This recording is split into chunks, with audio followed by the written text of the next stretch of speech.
Hello, everybody, and welcome to Digital Hammurabi. I am Megan, and you have my husband, Dr. Josh, in the other little computer screeny thing. We are very excited because we just hit 9,000 subscribers. Heck yes, we did. It's really cool. And how long's the channel been going, Josh? Since the Johnson administration. April 2018? Was it April? Maybe April. So we feel very happy and excited and indeed. Very grateful that actually all of you find what we're saying interesting. So thank you to everyone who subscribed. If you've not subscribed and you're watching this, go and subscribe. It's very easy. You just hit the button. Normally we have some kind of theme or costume or something. This is the looking sexy. So we're doing sexy costumes today. I didn't get the memo. I'd have worn something different. I think you look good. But we don't specifically have a theme. We're doing a call-in Q&A, so the number is not on the screen yet, but it will be. It is now, girl. It is now? Okay, great.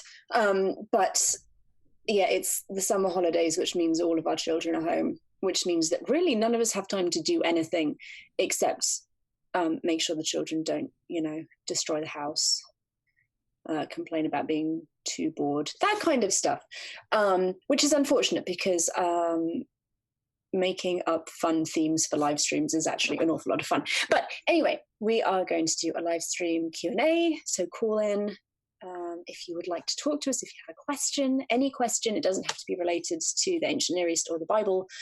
You can ask us what's your favorite color? Last week Skylar asked what kind of pancake we'd like to be. Josh said cardboard, which was cheating. It was cheating, but a good choice nonetheless. And we are also going to be launching a merchandise giveaway, kind of in celebration, but also to try and help get us to 10,000 subscribers, because 10,000 is like a personal target we've set, and that would be really exciting to hit. So before we start taking calls, I have a couple of questions from last week. If I could, yes. Just remember, as it says up on the screen, to make sure that you turn off your video when you call in. Hopefully it'll give you the option, but please do that for a couple of reasons. Number one, and the big thing is it'll really screw up the screen because it'll throw the whatever. Yeah, anyway, that's why. We don't really need any other reasons, do we? Just that one. Please don't screw up our screen. It's a good reason. We've also had a question in the side chat. If you are not in the US and you would like to call us, you can do that using the web link that is underneath the meeting ID on the screen. You should be able to just type that into your computer and join us via the internet, because the internet is a wonderful, magical tool. So before we get to the person questions, live questions, we have a couple of questions from last week that we're going to answer.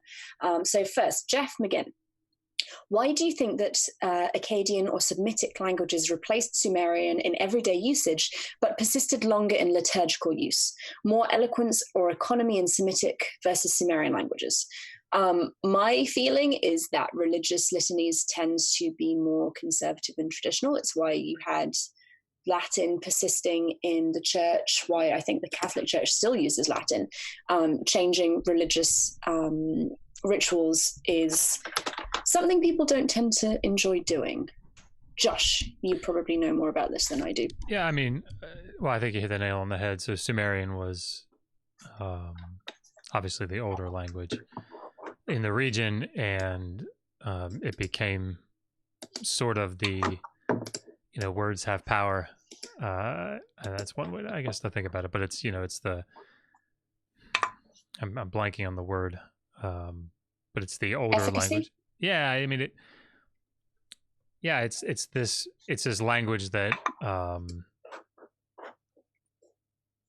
when you come down in particular to the first millennium, I mean, you see it in the Old Babylonian period as well in the second millennium, but Sumerian is sort of, everybody knows Acadian. But only the really good scribes know Sumerian. And so this is why I think you end up seeing this sort of,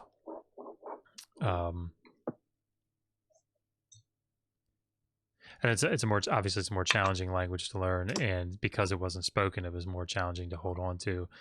And when you have things like rituals and you have liturgies, they tend to remain very fixed and unchanging. And that sort of fixed nature of them, again, maybe has its efficacy, is a good way to say that.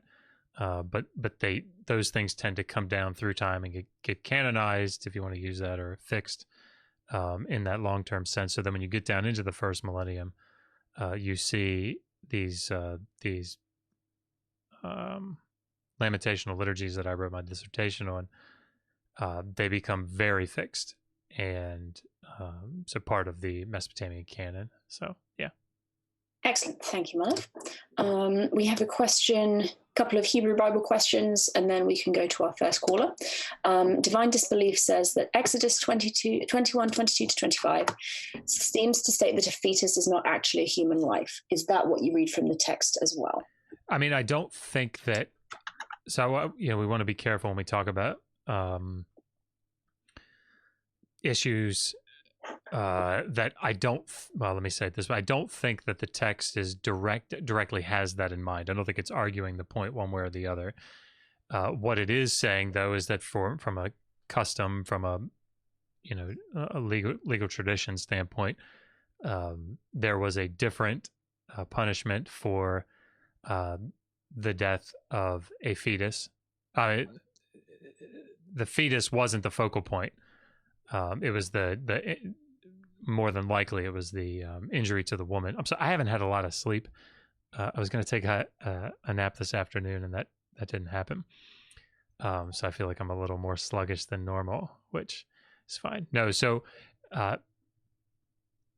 the injury to the woman, I think, in my opinion, and I think the majority of scholarship would hold to this as well, that it's not the fetus. Yes. Okay. Good God. Let's just take it all back for a second. I'm going to mute you, sweetheart, just because yeah, that's all right. So let me give a quick recap of what the text is saying. It's setting up a situation where two men are fighting and they hit a woman who is pregnant. And the text is a little confusing. It's a little ambiguous, intentionally or unintentionally, because it seems to say that if there's a miscarriage, if the woman gives birth prematurely and the baby dies, the fetus dies, what is the punishment? Well, there's a punishment, but it's minor. It's set by the husband. However, if the text says if there is further injury, then you are to do life for life, eye for eye, tooth for tooth. So lex talionis. So yes, I would say that if the understanding is, if the passage is speaking about, it's referring to damage or injury to the woman, not to the fetus, then yes, the fetus is not, in that sense, considered. We can at least say it's not considered human life equal to that of a free man. But this isn't surprising. When you look a little later in that same chapter, it talks about the death of a slave who has been gored by an ox. Well, that slave that is gored by an ox, if it were a free person that had been gored, then it would have been the owner of the ox that did not pen said ox would forfeit his life, or would have to ransom it if the family allowed for that. But a slave, just the owner just had to pay 30 shekels of silver, which was the going rate for it. It was essentially property law. So that was a really long-winded, roundabout way of answering that. I should go back to sleep. Sorry. You're very patient. All of you are.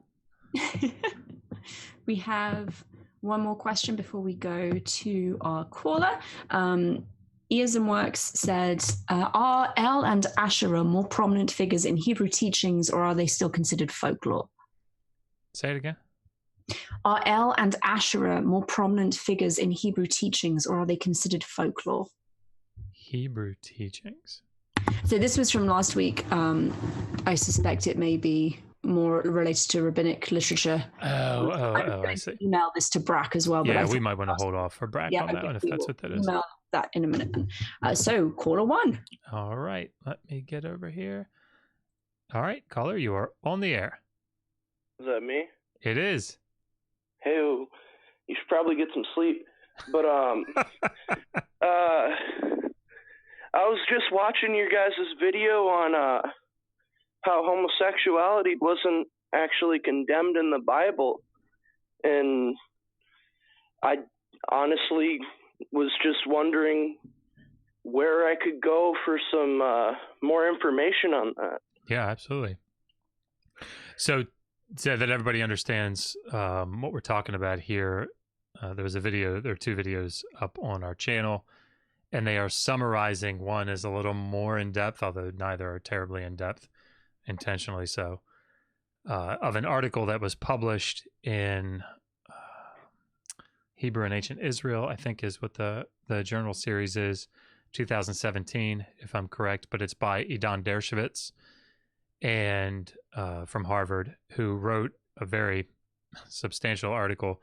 It's difficult to work through, but what he's doing is he's looking at Leviticus 18, which is, and forgive me if I get some of the details wrong here, I haven't looked at this in a little while, but he's looking at Leviticus 18 and saying the grammar, the syntax, the way that the passage itself is put together,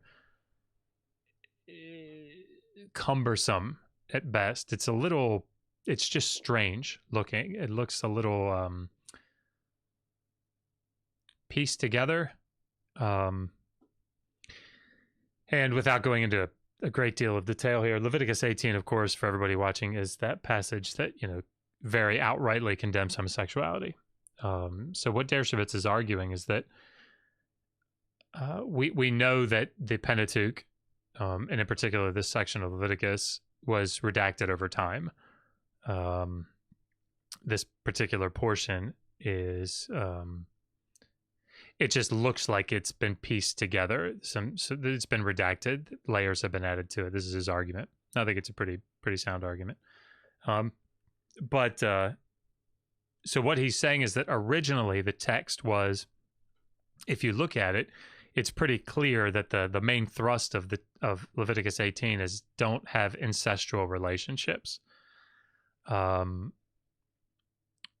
what's interesting about the passage is that there are two places where it says things like don't have sex with your mom, don't have sex with your sister, don't have sex with your aunt, these females that are familial. And the understanding is that it's okay, men, to have sex with women, just not these women. The problem is that the text also says don't have sex with your father, don't have sex with your uncle. And so in those two places, you have this sort of, I don't know if ad hoc is too strong, but it looks like a portion of the text that was sort of appended as an afterthought to turn that idea on its head. And the reason for that is if the text says don't have sex with you can have sex with women, just not these women. Well, then if it mentions men, then the rationale here is that you can have sex with men, just not these men.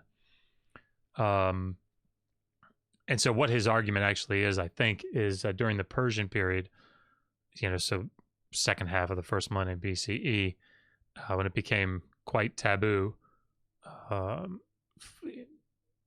think maybe even down into the Greco-Roman period. I'm not sure. I have to go back and look at the article, but it became clear to the redactor, the person that was sitting down with this text, this either indirectly or directly allows for same-sex male relationships, sexual relationships, and we can't have that. And so there's this redaction that takes place. That was probably also long-winded, but the point is, I was just going to say that and then I'll be quiet. The main point here is not that the Bible does not, and I think we have to be really clear about that. No one is arguing, Dr. Dershowitz, me, no one is arguing that the Bible does not condemn, I don't want to call it homosexuality because that's anachronistic, I think. But it's that the Bible is not condemning two males and then later in the book of Romans, two females having sexual relations with one another. Nobody's arguing that that's not condemned. What we're saying is that originally in the holiness in this section of Leviticus, it would appear that originally the text did not say what it currently says, and that by implication, it very likely implicitly endorsed it. So just if anyone's listening and is unfamiliar with this argument, in the side chat, I've put a link to the video summary that Josh did of this article. There's also a link to the New York Times wrote an article about it. And finally, there's the academic reference for Dr. Dershowitz article, which is Revealing Nakedness and Concealing Homosexual Intercourse, Legal and Lexical Evolution in Leviticus 18. And that's published in Hebrew Bible and Ancient Israel, Volume 6, 2017. Awesome. So if you want to go and look extra information up, it's all there. All of those references are also in the video summaries that we've done of that article. And we have... So did that, sorry, caller, did that answer your question sufficiently, or? Indeed. Okay. Very good. Very good. Well, I appreciate you calling in. Yeah. He's our only caller right now. So I just want to make sure. Nice. Yeah. We could always just have a nice little conversation. Well, so on the back of that question, Ian Works is saying, wasn't all of that Leviticus sexuality section written to prevent monarchies from building their pure blood lineage? If you can't marry your sister, then it dilutes the royal line. I don't know if that's, I've never heard that argument, but it's yeah, I've never heard that argument. Interesting. Awesome. I mean, it makes sense, but it doesn't have any evidence behind it. This is the thing that I think people, so if there's one comment that I have gotten, and you can, anybody can look at these videos and see this over and over and over again on these videos, is that show me evidence, like manuscript evidence, that would demonstrate, okay, here's the manuscript that has just the incest portion, and then here's a later manuscript that has the redacted portion. And if you can't produce that, it seems to be if you can't produce that, then we don't have any evidence for this, so that it's not true. And I think that's fundamentally misunderstands what it is that Dershowitz is arguing, because you would not, there's no way that we would have that evidence. We don't have manuscripts that date that early.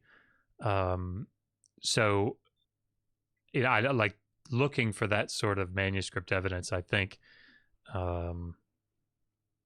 it's probably not a good way to go about falsifying this.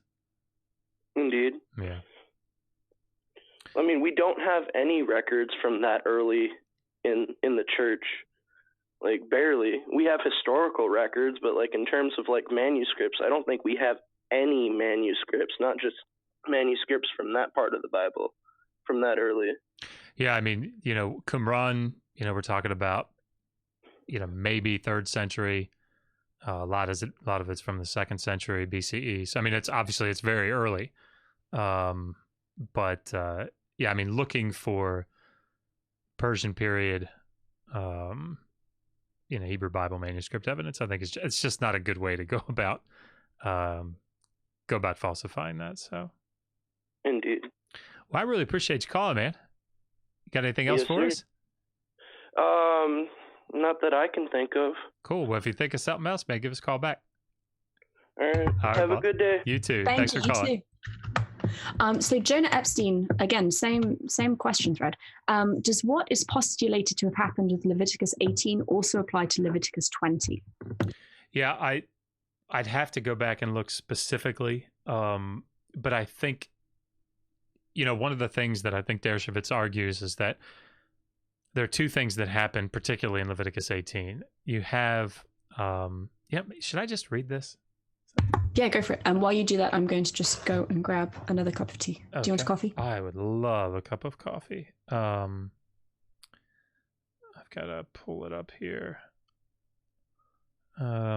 It's very dangerous to save the Hermania commentary website on your Safari, whatever page, because thank you, sweetheart, because that's the first thing that I see when I turn my phone on to Safari, and it always makes me go, ooh, I don't have all of the Herminius series. Wonder if I should get some more. Okay, anyway. Leviticus 18. Okay, so here is the passage that we're talking about.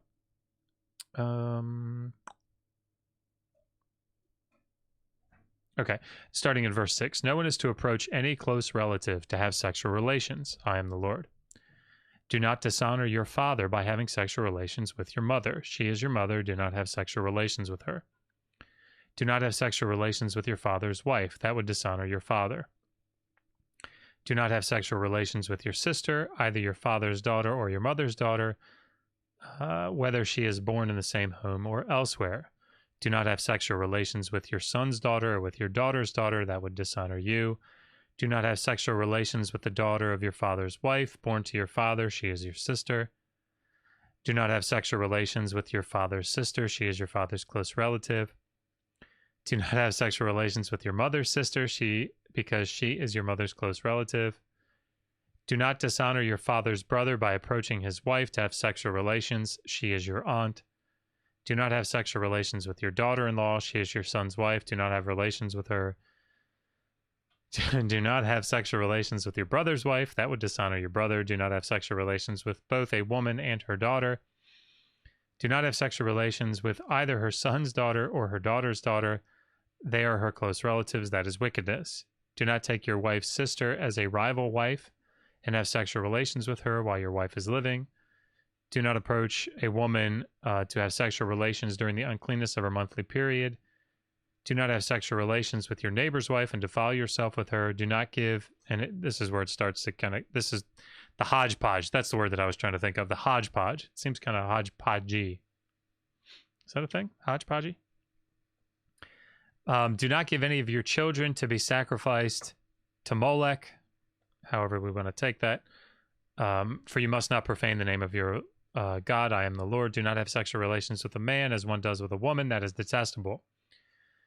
Do not have sexual relations with an animal and defile yourself with it. A woman must not present herself to an animal to have sexual relations with it. That is a perversion. And then sort of the summary here, or the conclusion. Do not defile yourselves in any of these ways, because this is how the nations that I am going to drive out before you became defiled. So, yeah, I mean, I think the thing to remember about this and what Dershowitz is arguing is that that main body, that incest, that anti-incest portion of the passage had, had little endings appended to it. That's his argument. It's obviously much more complicated than that. I'm trying to keep it simple here. But for myself as well.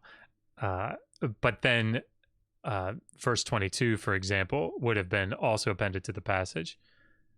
And again, thank you, sweetheart. The fact that there are certain things that seem like they're oddly added in, you know, the sacrificing to or as a Molech offering, or to Molech, however we want to take that, seems like it's added. It's just, it's odd in the context. And again, the point is that his argument is that originally the text would not have said that. All right, we have two more callers. If you are, you think you might be muted, sweetheart? I am muted, yes. And after the callers, we do have a few questions that have come through the live chat. Oh, okay. All right. So, caller, you are on the air. Hi. Hey, it's Chris. Hey, Chris. Hey, Chris. I just gotta, bomb every single one of your live streams now. It's a way to do it. So I do have a question. I've been doing some reading on Marduk and Baal, and one thing that I've been finding is that in a lot of early scholarship on Marduk and Baal, they actually tried to argue that he was a dying and rising deity, and I actually found one scholar who published a small little monograph, Hugo Radau, in 1908. Who argued that Baal was a dying and rising deity, and that he was actually a strong parallel for the structure of Christ later on. I know that all of this was contested, though, in later scholarship by scholars like Wolfram von Soden and Kiefer Farmer-Kensky. So I'm just wondering if you guys have any opinions on that. Sorry, he says that Marduk was the template for Jesus. Yeah. In what way? Yeah. That's weird. It was argued by, primarily from what I found, Hugo Rodal and Heinrich Zimmern. Mm-hmm. And both of them argued on the basis of two different texts. And the main one was the Marduk ordeal text. And they tried to argue that he was a dying and rising god and had like a salvific element tied to him. And they also tried to argue, Rodal tried to argue that there was even a Babylonian trinity based around Marduk, Enlil, and Ishtar, and tried to connect Ishtar with Easter, of course, and a bunch of other stuff. So, without reading it, it's obviously difficult to go into detail, but Marduk was a city god who has absolutely no, as far as I'm aware, dying and rising is not his thing. He's a warrior. He takes over Ninurta's mythology quite strongly, defeats all the monsters, kills Tiamat. Like, that doesn't really match with what I know of him. And even in later texts, like Era and Isham, Marduk's, I don't think it's putting Marduk in a great light or anything, but, he's a little older, and which allows Era to kind of come in and sit in his place for a little bit. But even then, I mean, he's not really dead. Yeah, I don't. Yeah, I'd be interested. I mean, that's weird, Chris. So to be fair to these guys, obviously, I mean, this was sort of in the infancy of Assyriology. So, they're obviously in a different contextual setting than we are when it comes to trying to make all these connections to the Bible, and so I guess I try not to. They're doing I think they did the best with what they could do, or with what they had. But yeah, Mm-hmm. I'd like to see I'd like to see the text he's referring to, but no, I don't know of anything that would. And I think it'd be interesting if you look at, I don't know if you've looked at Lambert's 2013 monograph on the Babylonian creation myth. Is that what it's called? Babylonian creation myth? It's in the Mesopotamian civilizations series, but I suspect if it's going to... Yeah, the Babylonian creation myths, W.G. Lambert. Yeah. Yeah. So I'd be interested. That's probably where I would go initially, just to kind of get some more recent secondary literature on it. I'm sure you've looked at it, but that's where I'd start off. Okay. But yeah, no, I don't know anything. I don't know of anything that would make me think he was a dying and rising god. Also, as a side note, just for you, Chris, because you'll appreciate this, and I don't want to, I didn't get permission from him to say anything specifically, but I had a nice conversation with Bart Ehrman this week. Ooh. Yeah. And so that was good. I asked him if he'd be able to come on and do an interview, and he said that he would love to, but he's pretty man, I can't think of words today. I don't know what's going on. Busy is not the word that I'm thinking of, but he's swamped is the word that I'm thinking of. But I told him I'm going to come bug him again in a couple months. So, but he's a really nice guy. But maybe we'll talk off air about some of the stuff that we talked about. Be interesting. Sure, I'd love to. Cool. So yeah, I'll let you guys go. I'll send you some of the stuff on Marduk, because I am really wanting some second opinions on a lot of this. I do have a lot of the material just readily at hand here, so I could email it to you really easily. Perfect. That'd be awesome. Okay, I'll talk to you guys later. Thanks for having me on. Yeah, man. Thank you. See ya. Bye. All right. And next caller, you are on the air. Hey. Hi, Josh. How are you? I'm all right. I mean, Dr. Josh. Lisa, how are you? I'm fine. So anyway, my question is, I know you went to seminary. Did you finish seminary? Yes. Okay. So my question has to do with, I'm not going to get on my soapbox, about Jesus. Do you think in your studies, have you come to the conclusion that he was a real live person, or was he a composite that, you know, people just took different things from different apocalyptic preachers and put it in one person and then added the miracles on, or was he just made up? Yeah, I mean, so I say this because I know this is an incredibly sensitive topic, particularly in this community. So I want to make sure I say up front that you know, my expertise is definitely in you know, the ancient Near East and in the Hebrew Bible, that sort of thing. But yeah, I mean, I don't think that there's a lot of scholarship. I don't think there's a lot of that there are many scholars out there that would argue that he was just like a composite or a mythological figure or something, a legendary. I mean, I think they would argue that there was a person named Jesus that, if you want to call them legends, you know, whatever, are based on that there was a human being, you know, in the first century that these things are based on. More than that, I wouldn't, because this is such a touchy topic. I wouldn't want to. It's one of the reasons that I want Bart Ehrman to come on to sort of kind of walk us through the pros and cons of like a historical or a mythicist position. It'd be nice to have Richard Carey on to talk about the same sort of thing. I mean, in the end, and Megan, I'm so sorry. I feel like I'm just hogging the mic here.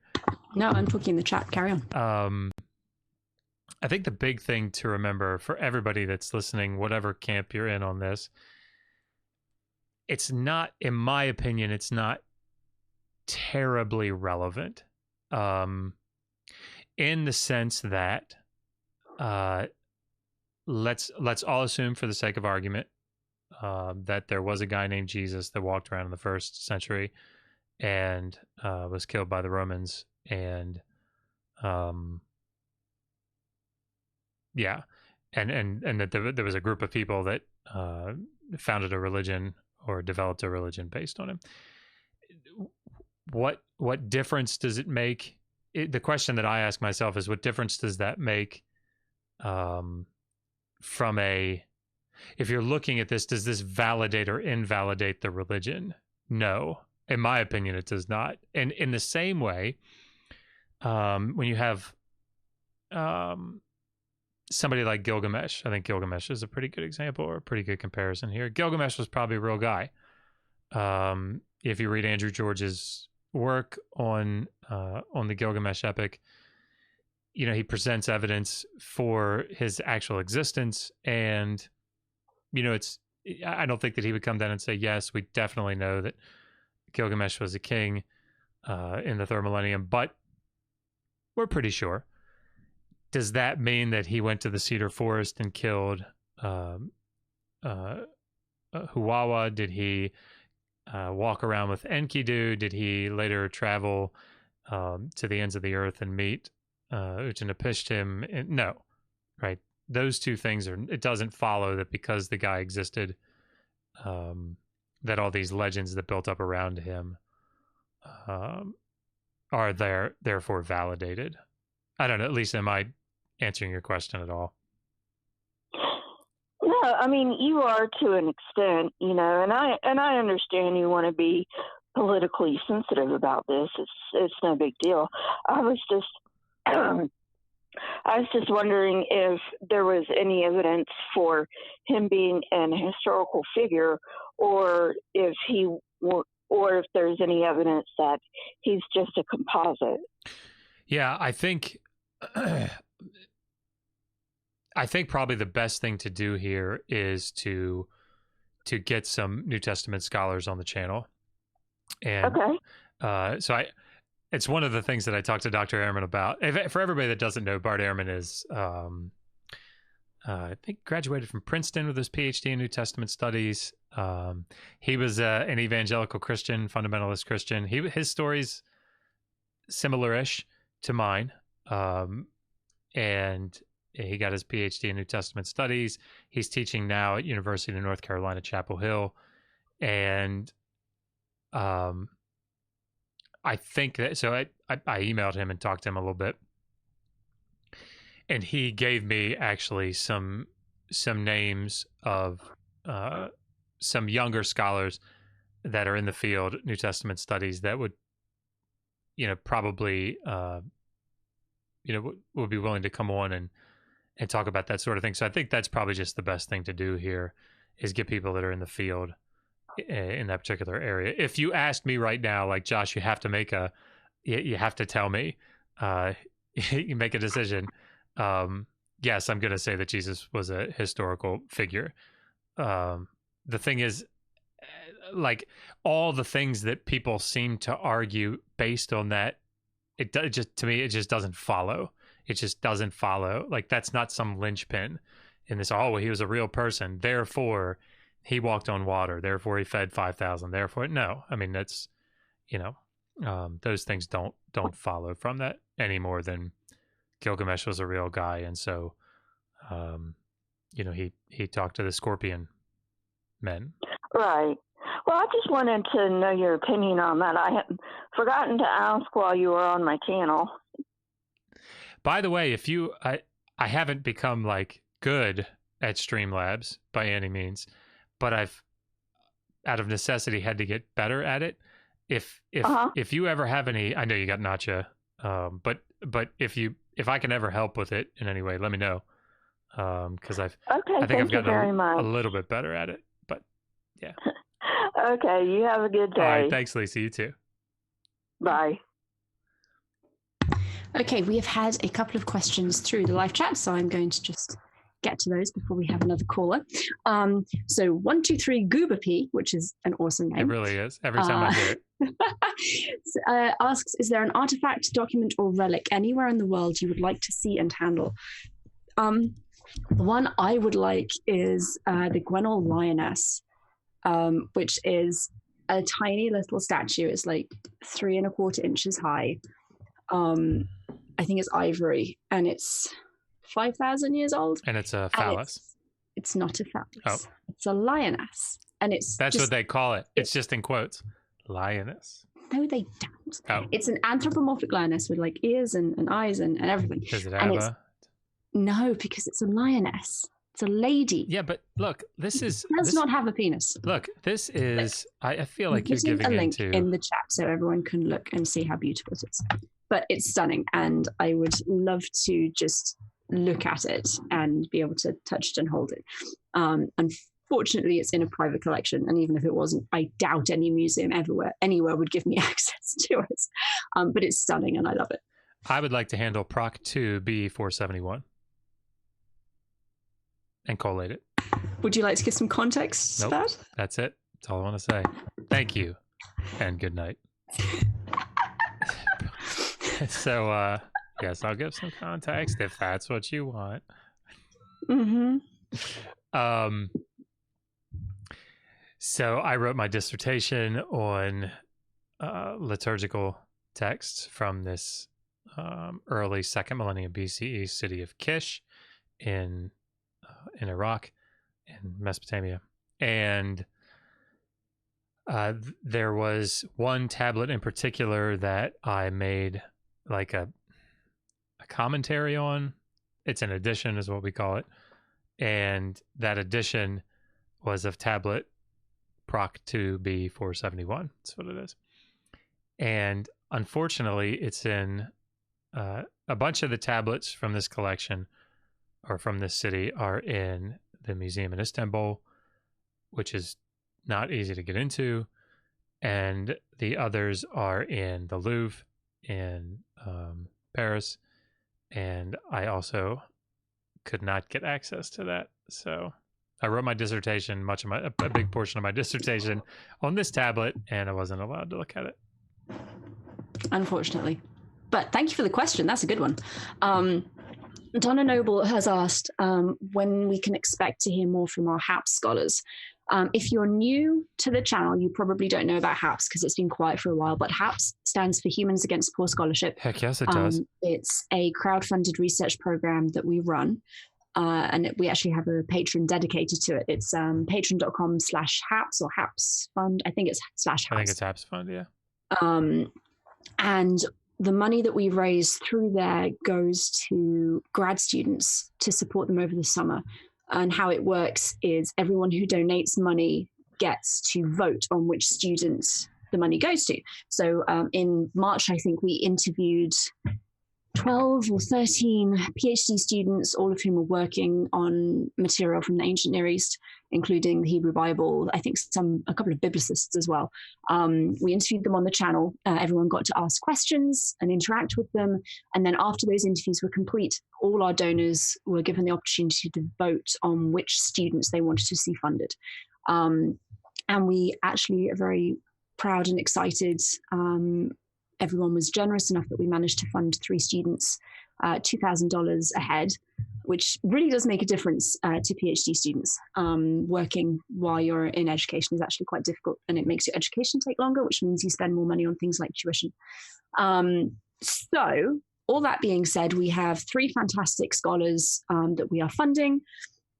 They are, I'm going to see if I can remember the full names. Sarah Moore, and I failed, Jenna, and we have a super chat.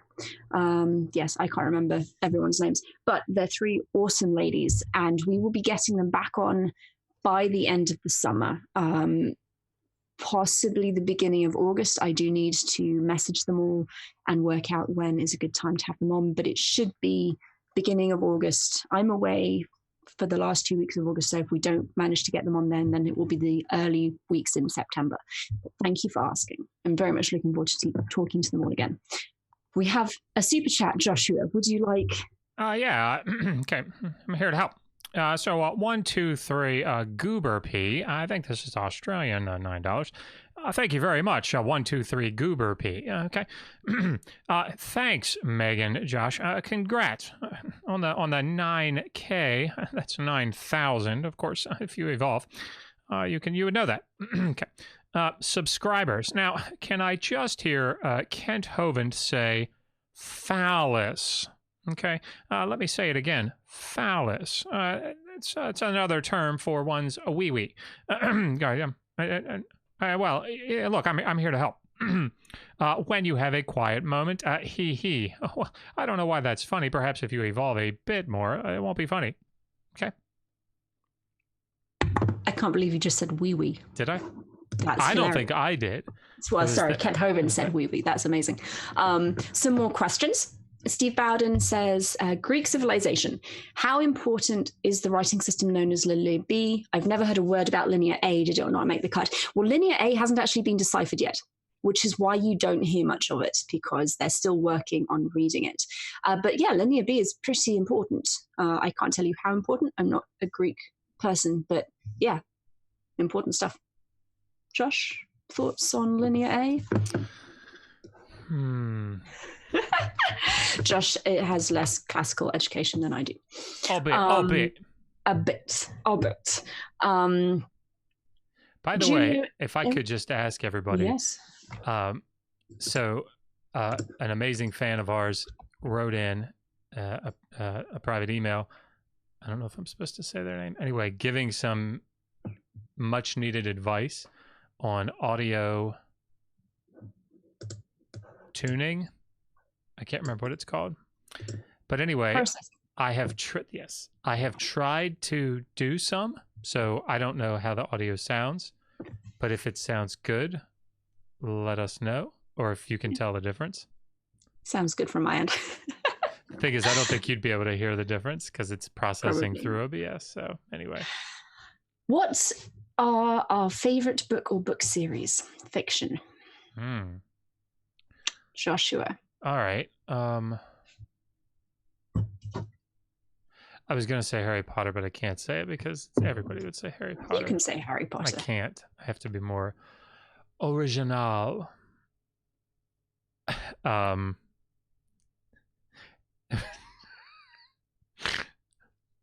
was going to say something else, but I'm not allowed to say that either. Okay. My favorite book, I think, of all time is The Hobbit. Yeah. The Hobbit is a good choice. I'm trying to work it out. I haven't read any fiction in a long time, which is appalling because when I was a teenager, that was really all I did. It's probably I remember been 30 enjoying or 35 minutes since you've read something, so yeah. Fiction, though. I haven't read that in ages. Tell you right. I enjoyed the Wheel of Time series, or at least as much of it as I read. I gave up probably about 8 books into it because the plot just got too convoluted and it was too difficult. Because there was a new book came out every year, it was too difficult for me to keep up with the plot without rereading the whole series. And when you get to 8 books, rereading them every year to catch up and then read the next book is a little tricky. So I didn't actually finish that. And then, of course, the author died before he finished the series, which makes me very sad. Is that Terry Pratchett? I can't remember his name. I'm sure it made a lot of people very sad. But it's actually, that's why I don't now start book series until they've been completed, because if authors die halfway through, you're kind of left floundering a little bit. I do love Terry Pratchett's Discworld books. Well, I just love everything by Terry Pratchett. But I love his Discworld books. They've been my favorite for forever, I think, since I hit puberty and actually started reading properly. Do enjoy The Hobbits and Lord of the Rings, but again, it's been a while. Someone in the chat is saying Catch-22, like Catch-22. That's a good one. Handmaid's Tale. I really like the series Big Mouth. I don't think that's a book series. Vlad Tape is saying Robert Jordan. Yes, Robert Jordan wrote The Wheel of Time. I really did like great books. I liked this is silly, but or I'm trying to think. Somebody also wrote in and said that I used the word lame, and I've never thought about it this way, but from the perspective of a disabled person, which oddly enough I am one, I've never thought about that. It could be offensive, so I'm trying not to say the word lame now, even though I've said it twice. Sorry. Oh, Vlad Tape is also saying David Eddings. David Eddings is fantastic. Pawn of Prophecy, love that series. Someone else, no, I was going to say Anne McCaffrey. I like Anne McCaffrey's books very much. Haven't read them all, but everything of hers I've read, I've loved. I like a lot of science fiction and fantasy is what we're getting at here. If it has science fiction elements or fantasy elements, I enjoy them. I like Discovery of Witches, which they recently made into a TV series, and I have not watched yet. I very much would like to.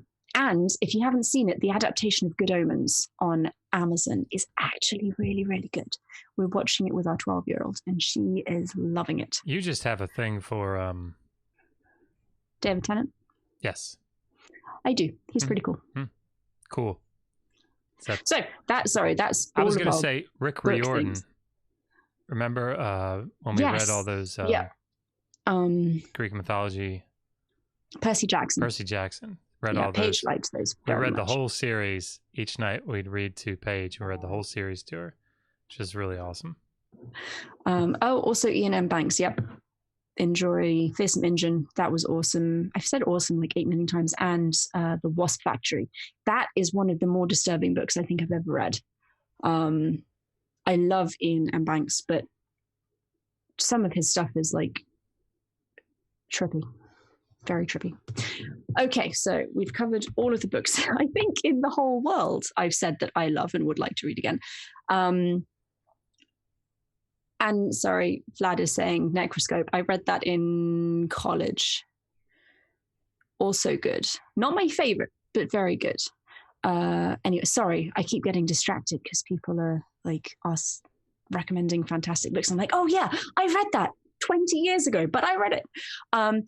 What do we think about Pan-Babylonianism? How much was Babylonian religion an influence on the Hebrew Bible and early Judaism? Yeah, Pan-Babylonianism, for those who do not know, because I'd heard it but never actually looked up the definition, is a theory that views all cultures and religions of the Middle East and also just civilization to be ultimately derived from Babylonian myths. I think that's a little reductionist, and like the whole of civilization to be derived from Babylonia is, I don't think that's entirely accurate, but I don't know really how much Babylonian mythology was an influence on the Hebrew Bible. So I'm going to turn over to Josh. Yeah, I mean, I think it's you have a lot of passages that many people would argue are polemics against some of the ideas in the the Babylonian mythological sphere. You also have those sorts of things with Canaanite culture. So a lot of the Ugaritic myths, I think significantly influenced things that are in the Hebrew Bible. But yeah, one of the things that's absolutely clear is the biblical text was not written in this vacuum, and that in this cultural vacuum that I think many people would like to think it was written in. And there's absolutely no question that you can turn to, let's say, the flood story and see the direct connection between that and something like Atrahasis or the Gilgamesh epic and the flood narrative there, or as we've been looking at slavery, talked about that a little earlier, Exodus 21. Also, I don't think that there's any question in mainstream scholarship that Exodus 21 is borrowing heavily from, at a bare minimum, the legal tradition that's at play in the laws of Hammurabi. But there are some that would go so far as to say that it's David Wright would be one of them, wrote a monograph on how it's directly borrowing, almost trying to in some ways reproduce the Code of Hammurabi or the laws of Hammurabi. So yeah, I mean, I think there's tremendous influence, and if you don't understand the ancient Near East, I think it's going to be very difficult. And Babylonian mythology, Mesopotamian mythology, I think it's going to be very difficult to really get a good handle on the biblical text. Excellent. Thank you, Joshua. Jonah Epstein, what do you guys know of the Edomite god Kos and his potential relationship to the Israelite Yahweh? Nothing. Sorry. Yeah, I don't have really anything to offer. No, sorry. Edomite is not really something I've ever actually looked at. Iron Charioteer says, do you... Oh, no. Can we write that down, though? Because I'd like to... Yeah, I've got it written. Oh, beautiful. Yep. Do you think Cy 10 Brugenkate will ever do a Bible study with you, or at least Megan, because he says he doesn't do Bible studies with atheists? I don't really have any interest in doing a Bible study. Do you know who Cy 10 Brugenkate is? Yeah. Oh, yeah. Okay. With anyone... I'm an awful Christian. The Bible is not terribly interesting to me. I've got the whole of Mesopotamia. I'd rather talk about that. Josh, any interest? Yeah, I mean, I doubt he would talk to me. And the thing is, he seems like a really nice guy, but we were talking about this morning a little bit. Some of these arguments that are strictly philosophical, I don't know. They're not really interesting to me. Part of it is I've never really had a tremendous desire to engage in these, syllogisms that prove or disprove things logically or deductively, whatever. But something like the cosmological argument, sitting around and talking about the unmoved mover and the uncaused cause, like that. One, I don't know where it doesn't get you very far, even if you assume that it's right, or even if you assume that it does, somehow validate the idea of there being a creator. God, I don't like it. Hooray. Like, what does that get you? And I understand the pushback is, it gets you one step and then you move on. But like that, I don't know. It's not interesting to me. And so presuppositionalism is even less interesting to me. Because again, I think everybody would agree right out of the gate that, you have to have some presuppositions. And when you have those presuppositions, particularly those presuppositions, and there's no moving away from them, the conversation gets very dull to me very quickly. So excellent. Thank you. Mark says, question on the Elamites. Do you think that they are treated as part of Assyriology, or are they studied more under Iranian studies? Yeah, a bit of both. I mean, you do get Assyriologists working with Elamite stuff.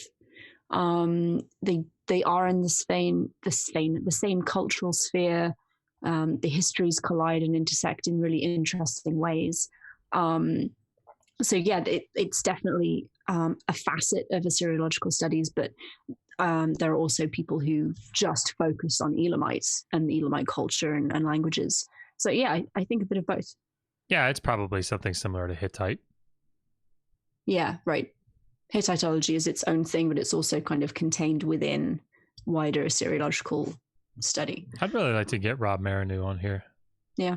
I don't know if I'm supposed to say his name, but whatever. He's a good friend of mine. But he's a Hittitologist up in Chicago and a really nice guy. See if I can convince him to come on. I don't know enough about Hittite. Iron Charioteer, can you explain Israel? Is the name a change made by God for Jacob, or indicative of the influence of the surrounding areas? Sorry, I want to see what you just read. I'll text it to you. Hang on. Oh, that's all right. I got it. I'll just scroll up.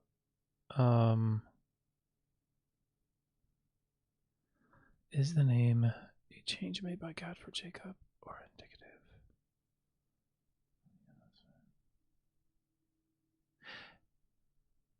I mean, I would say it's probably a mythological name.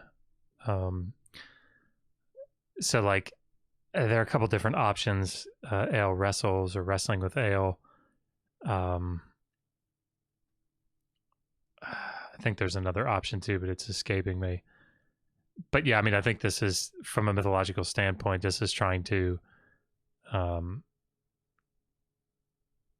make sense of the change again. But I think it's mythological. It's going back to an etiological. Where did this name come from? Where does this, how does this develop? I don't know what the influence from the surrounding areas would be. Yeah, I'm not sure, but that's what I would say is the name itself. I think is mythological. Thank you, Josh. 123 GooberP. That sounds like a superhero name. What would your dream Mesopotamian feast be? I'm guessing plenty of beer would be a feature. Well, you kind of have to have beer, definitely. I don't know a huge amount about Mesopotamian food, and it's something that I keep meaning to do more research into. And actually, once we move and I have a decent sized kitchen, I do want to get back to the Mesopotamian cooking, because that would be absolutely amazing. But like honey cakes, that sounds like it would be enjoyable. Some kind of delicious meat. I'm a massive fan of lamb, so I suspect I'd probably be quite happy given the amount of sheep we have evidence for. I'm trying to think of what foods are mentioned. It's really terrible. I don't really pay attention to, lettuce in a very specific context. I remember that. It's weird. There's certain things I don't really pay a lot of attention to. Food in ancient texts is one of them. We get a lot of bread. Yeah. And meat offerings and that kind of thing. This is one for you, Josh. Koro. Digital Hammurabi. How does Kish's scribal curriculum compare to Nippur's in terms of texts and training? There's more Acadian. So for everybody that's bored to tears by that question, it was really exciting to me. But I doubt everybody was bored. Probably people are big fans of scribal education here. So during this period, Nippur is sort of it's the best place to do scribal education. Nippur kind of had that,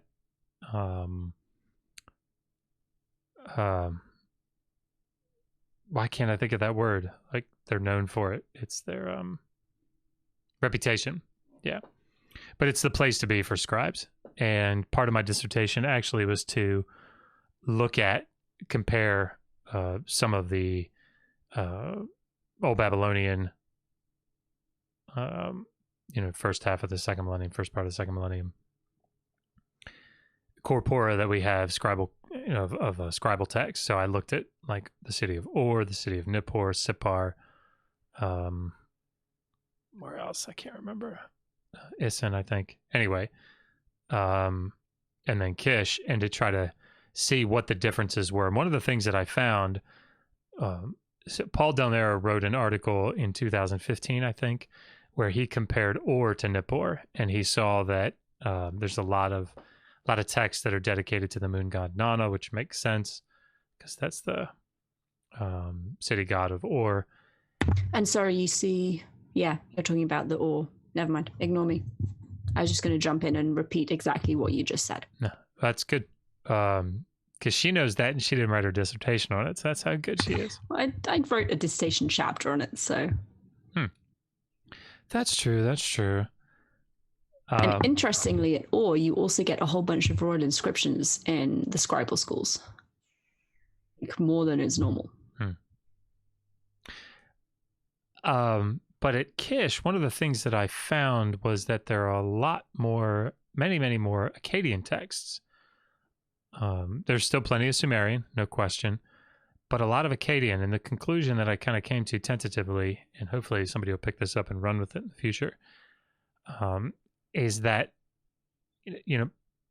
Dr. Del Nero determined in his article on the text from Ur that they're sort of localized, right, in comparison to Nippur, and that there wasn't this curriculum, as we would use the term, for all the different cities in Mesopotamia. Like, okay, everybody is on the same, everybody's learning, Gilgamesh and Huwawa A at this stage in the curriculum, or at this stage in their learning, whatever. There's a lot more nuance. There's a lot more flexibility, particularly depending on the city, which is an important thing to know, I think, because there's not this sort of you don't have all the homeschool teachers meeting together, once a year to go over what they're going to teach, in their classes. It doesn't appear that they do that anyway. And so at Kish, you have an awful lot of Acadian text, which seems to indicate that, it fits well with the text that you find, that are not scribal, and it sort of fits, I think, well with the idea that Acadian would have been a very important part of daily life there at Kish. The other thing that's interesting is that doesn't mean that at Nippur, Acadian wasn't important. I think what it says that because you don't have too terribly many Acadian texts, is that at Nippur it was assumed that the scribes knew Acadian. It's like, of course we know Acadian. We're the best scribes. So that's why Sumerian was such an important thing. It's why it's seen so frequently, or in such great quantities there, these Sumerian texts, because Acadian was assumed. So, yeah. That's all I have to say about that. Excellent. Thank you. By the way, our number, our YouTube count number has been stuck at 49 for like an hour. It has, and we actually have 67 watching at the moment. Oh man, so. I feel like I should like refresh this thing or something. Is there a way we'll to do look at that? it later. So Mark says, did the Mesopotamians know of winemaking? I want to say yes, but I don't have any facts to back that up that I know of. I mean, yeah, wine was obviously much more prevalent out west, particularly in the Levant.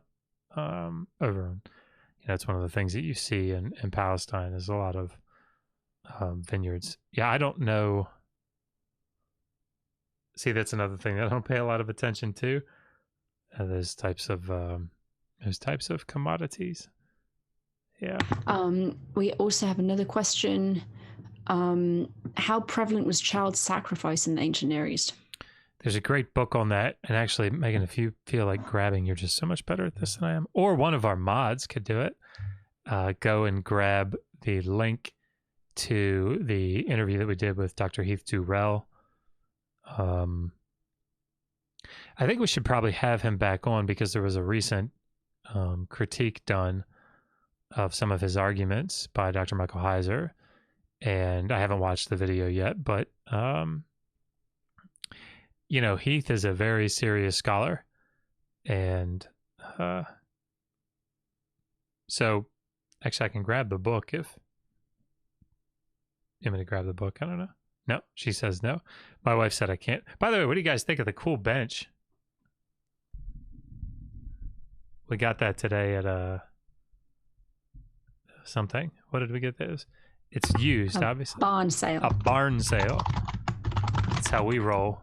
But I'm looking forward to sitting on it more. But I just think it's really cool looking. When you're broke, you gotta know how to find those deals. Anyway,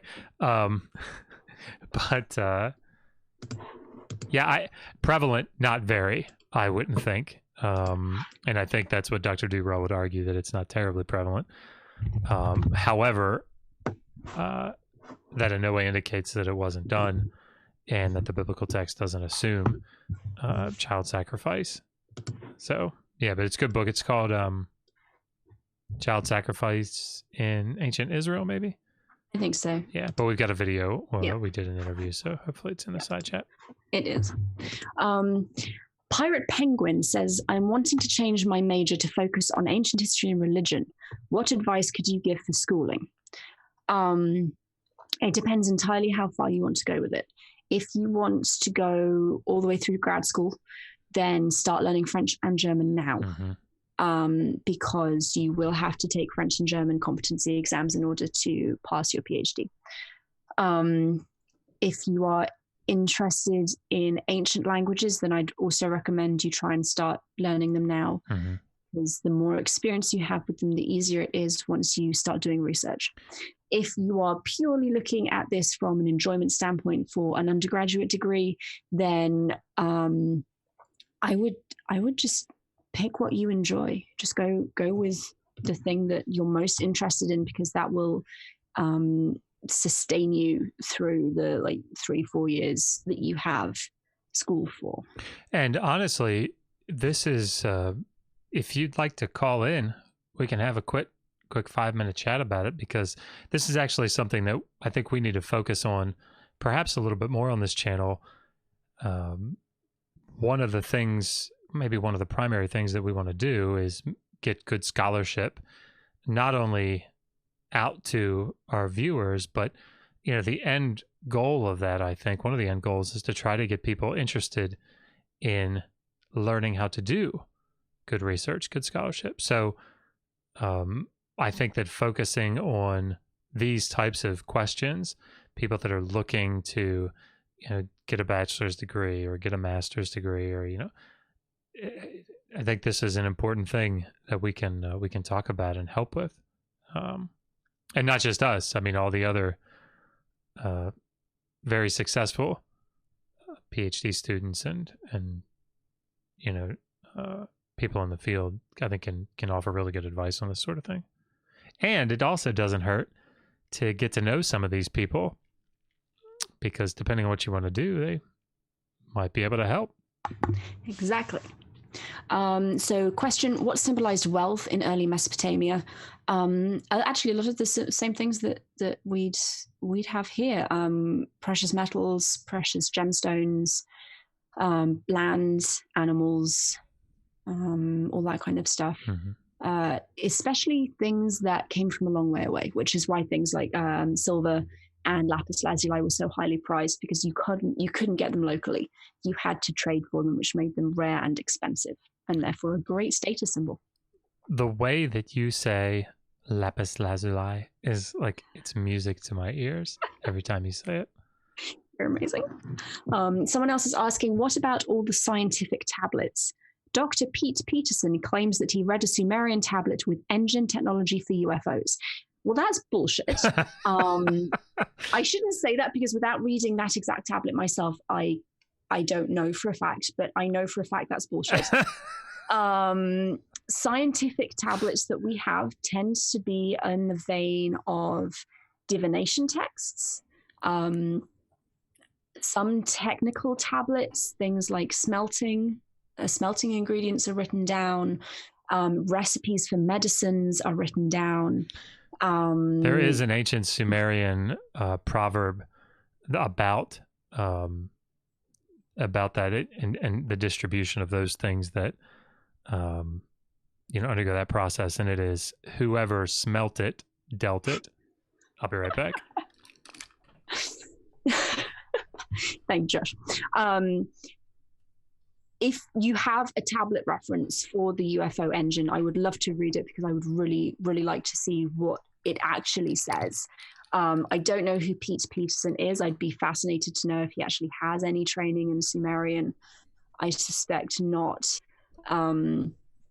Yes. So as far as I'm aware, no technical tablets telling you about engines for UFOs or engines of any kind. We have mathematical texts that show very advanced knowledge of mathematics. Pythagoras' theorem was in existence long before Pythagoras existed. Lots of astronomical texts. The Mesopotamians had fantastic observational skills and wrote everything that they observed down, but no engines. If you are interested in a recent publication by a world-renowned and very reputable scholar, I think Oliver might be up. He is. I'll get him. Hang on. So Before Nature by Francesca Rochberg. But I'll just read you while she's going to get the cutest kid in the world. I mean, all three of my kids are the cutest kids in the world, but sorry about that, everybody. Section 1 is historiography, which consists of science and nature, the ideas about myth and science. Section 2 is cuneiform knowledge and its interpretive framework, which consists of on knowledge among cuneiform scholars and a cuneiform modality of order. Rationality, analogy, and law, the cuneiform world, observation, prediction, and explanation. So, yeah, I mean, it's a fantastic book. Not too terribly, daunting to read, but University of Chicago Press, it's really good work. So I would recommend picking up 2016. So it's excellent pretty book. Recent. Yeah. Frustrated Atheist would like to say, or says, I like to be left alone. How can I say, go fuck yourself in Acadian? I don't know. Yeah. As much as that would be great to know, I do not know. It's like some middle voice imperative. Go have sex with oneself. That would be amazing. Let me see. Mark, Nabonidus, his preference of the moon god Sin over the established Marduk. Has there been any other Mesopotamian rulers who've also patronaged another deity to the same extent? Yeah. I mean, you have the Acadian kings and the Assyrian kings are all big fans of Ishtar. Yeah. Yes, but not to the exclusion of others. There's a great book out by Bayeux, if I'm pronouncing his name right. I always worry about my French pronunciation. Talking about Nabonidus. But I'm trying to think of, because what you'd be looking for is someone who, you'd have to be looking for another king that has patronage or, follows after a deity that's, it'd be abnormal for them to do so.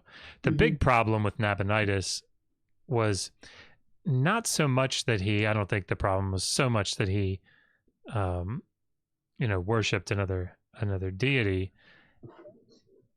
I mean, obviously the priests of Marduk would have had problems with him not worshiping Marduk, and I don't think that's actually what.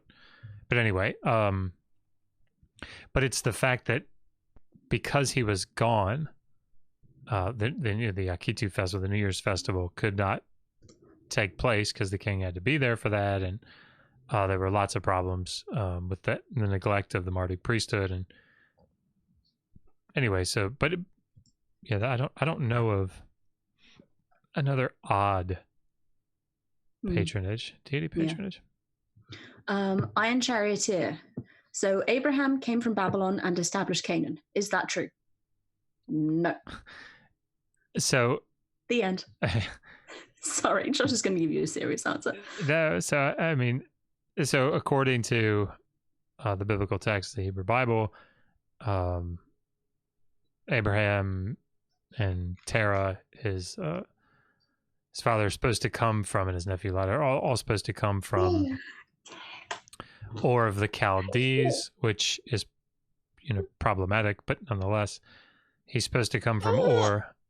And like, if the question is there actual evidence for an Abraham coming from Ur? No. Is this a mythological, perhaps legendary figure? Oh, poor guy. Oh, does he want to be fed more? Yeah. Poor guy. Yeah, so I would say no. But yeah, that's what the text, the text argues. There are people that would say that the Ur there is not the Mesopotamian Ur that we're familiar with. I think there are serious problems with not seeing it as Ur of southern Mesopotamia, but we don't have to talk about that here. What do you know about Mesopotamia and the Indus Valley relationship? Excellent trade connections. You have evidence in the 4th millennium BCE of people from the Indus Valley living in the city of Ur. There are maybe not living in there, but we have extensive evidence for objects and things crafted in the Indus Valley in the royal tombs of Ur. There was actually a book published recently. Josh, what was the name of the book? The Mesopotamia and the Indus. There we go. Babylonia, the Gulf region of the Indus. But yeah, it's a good book. I haven't read the whole thing, so I don't personally know. I have. It's as good. Much as I should. You have? Okay, awesome. Not that I remember all of it or anything, but it was 2018, 17, 16. It's recent. Yeah, it was recent. But no, a long and very well-established relationship between the two areas. What is your favorite obscure or interesting text that you've worked on? I haven't done a lot of obscure stuff, to be honest. I really like letters. Oh, thank you. Letters are lots of fun. Yeah.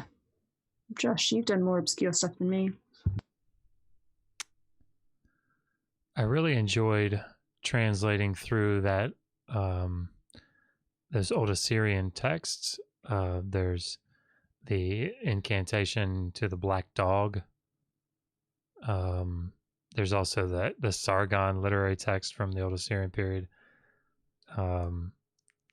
There's a line in there where it talks about, or there's a section there where it talks about Sargon throws a brick into the water, and then he goes and chases down a gazelle, and then comes back and pulls the brick out of the water.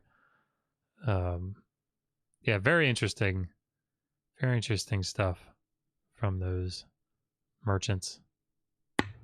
We are going to have one final question, then I think we're going to have to call it because we're going to start having baby problems shortly. This has been good though, and I will I'll lay out after this question. I'll lay out the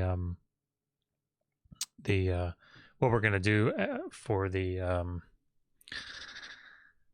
thing. I can't remember what it's called. God damn, I need to sleep some more. I'm running out of, or I need to take my medication. It's one of those two. Probably that one. So Omar Atia says, I'm writing a screenplay about Inanna, and I'm curious as to how Sumerians would have greeted each other. I'm familiar with the Acadian Silim, but is there anything in Sumerian?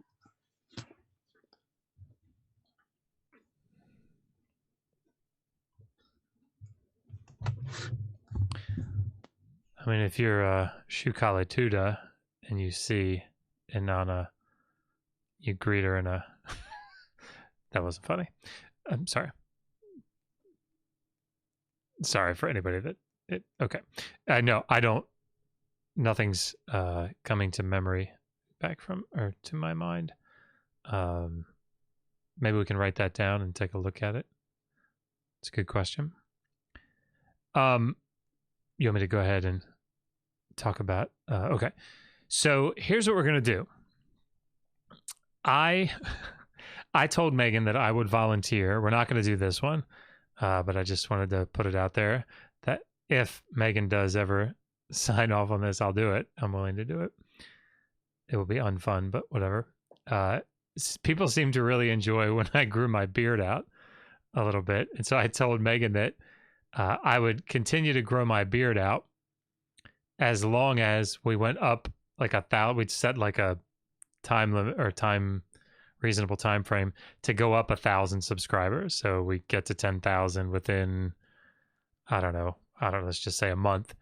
Then I would keep growing the beard out, and every time, until we reached a point where we didn't go up 1,000 subscribers in a month. Anyway, but she didn't want to do that, which is fine. It's absolutely fine. She says that I'm ugly. I did not say you were ugly. Well, it was something like that. But what we are going to do while we try to think of something else fun like that to do, because I think that would be fun,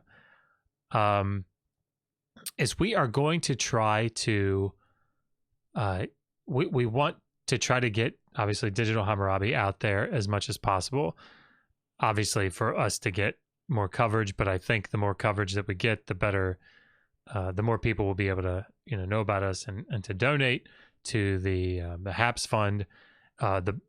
We put out a call, what was it, last week, to see if people would want to come on and do interviews. We did the same thing a year ago and only got one response. We did it this time.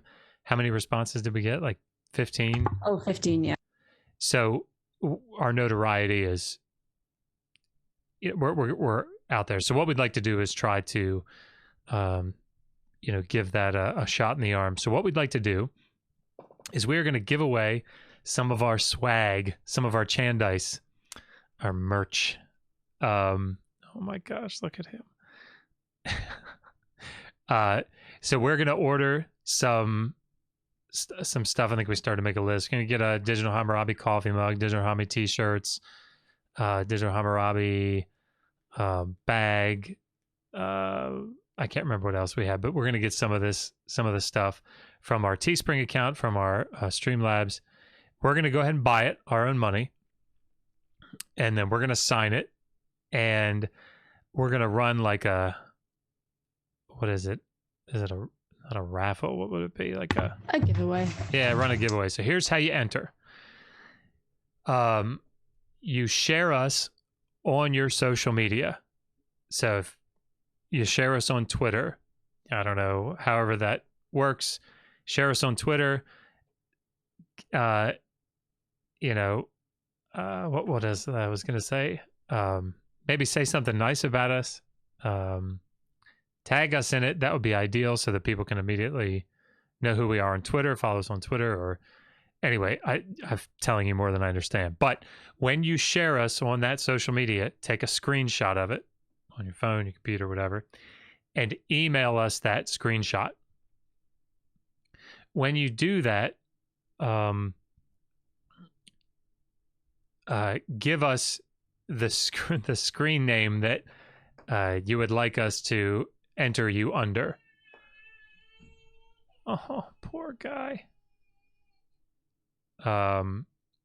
So share us on your social media, take a screenshot of it, email it to us with the screen name that you would like us to enter you under, and then we will put your name into an Excel spreadsheet Now, and then at the end, we'll do like a random number generator and pick however many people it is. Sorry, I'm going to just break in quickly and then I'm going to go and entertain the child. If you don't have Twitter, that's fine. On Instagram or Facebook or wherever it is that you are on social media, I'm going to put a post up about this on the YouTube community. The YouTube community tab with full details. So if you miss any of this, go read it there. But Megan and I decided that it would be also beneficial to. So let's say you share somebody. I'm so terrible at this. I apologize. So you share us on Twitter, and then if that gets you an entry. If you then share us on Facebook, that gets you another entry. Just take a screenshot of it, send it to us. So you can get, if you share us on your YouTube channel, take a screenshot of it.